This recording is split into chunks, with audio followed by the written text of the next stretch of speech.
Offspring of Nimrod, origin from Shinar. Lamp with red fire dimming. Lost or hidden, blind men think. You engage in endless conflict and laugh at sons of the way, and cry over sunken empty treasures. O destroyer, find your case, before your proud crests topple and your frozen eyes still.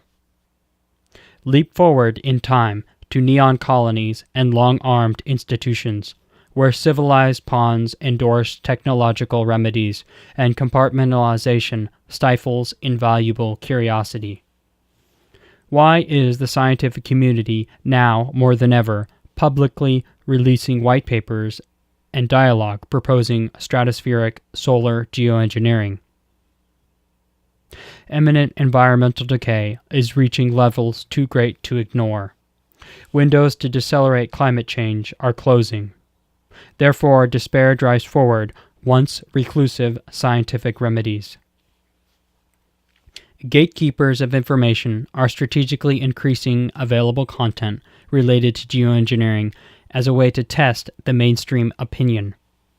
Notice that most literature related to geoengineering entering the public space fails to consider the adverse health effects of injecting nanoparticles into the upper atmosphere. This is partially caused by exceptional compartmentalization among academia and the scant communication between scientific disciplines. This limits the scope of research project and leverages greater control over information. Consider the following excerpt from Risks, Rewards, and Possible Ramifications of Geoengineering Earth's Climate, published in Smithsonian.com. We don't have a good sense of what could go wrong. In theory, injecting aerosols into the stratosphere could cool the planet at a cost of disrupting seasonal weather patterns, leading to widespread flooding or drought. We could harm our food supply, either by reducing the amount of sunlight that reaches crops or by reducing the amount of rainfall, or both. The particles could eat away at the ozone layer, reintroducing a problem that was addressed in the early 1990s by banning the production of chemicals known as chlorofluorocarbons, CFCs. This article neither mentions potentially nor verified negative health side effects from large-scale stratospheric aerosol injection. Failure to mention the health risks to humans and other organisms renders the authors complicit in attack against the web of life. Prudence lost. The following excerpt from Toward a Responsible Solar Geoengineering Research Program from Issues.com presents another example of informational and scientific reticence.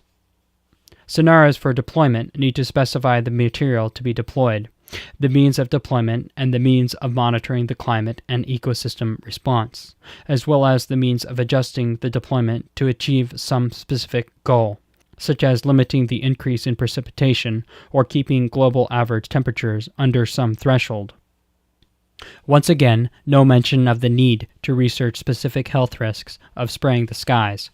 Reluctance to entertain comprehensive investigation into the cascading effects of spraying the skies tells of deep professional allegiance to existing social structures, many of which will deteriorate at the appointed time.